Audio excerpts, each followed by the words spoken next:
Owning a tiny home is becoming the dream of many people. There are a few builders that make very nice homes ready to be furnished and moved into. A few of those are Tumbleweed Tiny House Company, Tiny Heirloom, and several others. Our house was made by Platinum Cottages, and we love it. Hi, my name's Darren, and in this video I'll share with you our experience of the steps we took to get our tiny home hooked up and ready to be enjoyed. Keep in mind that not all tiny home experiences will be the same, but hopefully you can get a little better idea of what's required. While there are several really good reasons to own a tiny home, like privacy, cost, size, be sure to consider the flip side of the coin too. As a general rule, there is overall much less storage. Don't be looking for hallway closets and large garage attics. Many time home builders utilize space down to the inch, but in the end, everything is generally smaller, and there is also much less counter space. And any more than 4 or 5 people inside, and you will see that it gets crowded quick. Some great advice: talk to other owners. Get involved in online forums and discussion groups. There's plenty of resources out there for you. We watched many YouTube videos from recreational resort cottages hosted by our hero. This is Mike, Mr. Tiny Timmons. He's the sales manager for recreational resort cottages. He's not only a character, but he walks you through different models of homes they sell, and it's a great way to see ideas on what you need to be looking for in your home selection. There's also a show called Tiny House Nation on FYI. They travel across the United States helping families design, construct, and live in their own custom-built tiny house. Be sure to get plugged in and also watch some videos. Tiny doesn't always mean you're limited to easy bake ovens and outhouses. Many tiny homes have full-sized appliances. The unit I bought has a full-size refrigerator, full-size oven, dishwasher, sinks, and even the toilet is regular sized. Our tiny house even came ready for stackable washer and dryer. Here's a rough list of steps to tiny home ownership. Consideration: is a tiny home really a great option for you? Selection: if you go with a pre-built home, make it yours. Location: where will you put your home? Site prep: get the site ready for delivery. Delivery: your house is delivered and placed. Walkthrough: during transportation, sometimes things fall or move around. Take pictures and take notes. Finalization: optional skirting around the base, touch-up painting, etc. The long haul: power hookups, water supply, septic digging and preparation and connections. Consideration selection: after watching several videos with Mr. Tiny and seeing the homes he was sharing, first we had to consider if a tiny home was really what we wanted. So we decided to go and actually walk through some of the units to make sure it was a good fit. Eventually, we found a design that was perfect for us. Location: we own a small farm in East Texas and decided it would be a great place to put our home. Site prep: so then we had to start checking it out to be sure the tiny home would be feasible in this location. We found a small corner of a pasture and began measuring and making drawings.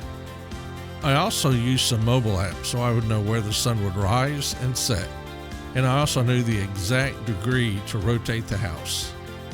Since the farm is largely very soft sand, we needed to spend a lot of time making sure the area was flat by using a tractor and a box blade.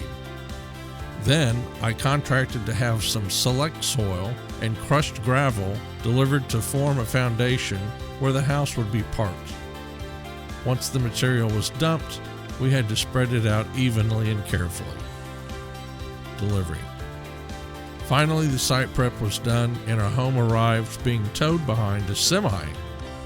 Once the house was close enough to its final resting position, The crew used a nifty machine that carefully moved the house into the perfect position according to my calculations and measurements.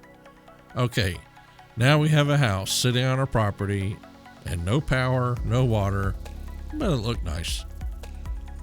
Walkthrough. We did a very detailed walkthrough and made notes and took pictures of anything that needed to be addressed due to shifting and bumps during delivery. Be sure to look for cracked glass too. Finalization. We decided to have a custom deck porch built to extend our ability to sit outside and enjoy the sounds of nature. I had the deck builders also install matching skirting around the base of the house. After this step, things began to look more permanent. While the deck was being built, we got some long sections of PEX water lines to run from the main water source. Note, be sure to research which type of PEX you need. If I remember, there were about 3 different types. We had to dig a 600-foot trench that was 24 inches deep to put the water line in. Then we tied the water line into the house using an in-ground water meter box to house the cutoff valve. Then I had the local power company come out and install a power transformer and then dig another trench next to the water for the power. They brought the cables to a power post and then we connected it to the house. Note, after throwing the main switch for the power, I went inside and nothing was on. I later went outside and found a dongle that I had to remove and flip over. When I did, all the smoke alarms began yelling at me, but at least we had power. Many tiny homes use mini split AC systems, which don't require ducts. They have an outdoor compressor unit and are very quiet and extremely efficient. The remotes are pretty comprehensive and they also come with Wi-Fi. I hooked mine up to an internet router so I can control all 3 units from my cell phone. Also note that all units must be in the same mode, meaning heat or cool, to operate correctly. I found this out the hard way. By the way, speaking of internet, sometimes tiny homes are in remote areas, and I would encourage you to check out the Starlink internet system. I've had mine for almost a year with very little outage. Starlink does use a dish, so cloudy days are not our friend. Since we wanted to be able to spend nights in our new house, I ran 60 foot of vented corrugated drainage tubing from the house and buried it in the ground. It was a temporary way to allow liquids to drain so we could take a shower, go to the bathroom, and wash dishes. Obviously, no solids were allowed in the drain. The deck was finally done, and they did a fair job. Now my dog could stand guard as we sat in the outdoor rockers. After doing weeding and cleanup for a few weeks, it was time to tackle a permanent septic solution. I bought a 275-gallon fiberglass tank and a ton of 4-inch plastic tubing with some easy flow drain-filled sections. Septic systems use what's called a leach field to help dissolve non-solid waste. The pipes are buried in the ground with a slope rate of 1/4 inch per foot. These are very important to install correctly, so be sure to really research and plan everything. I watched several YouTube videos on this to be sure I was doing it right. With 3 of us and a rented backhoe, the complete installation took the better part of just 1 day. Once we hooked into the house and tested everything, it was time to fill the trenches and cover everything up.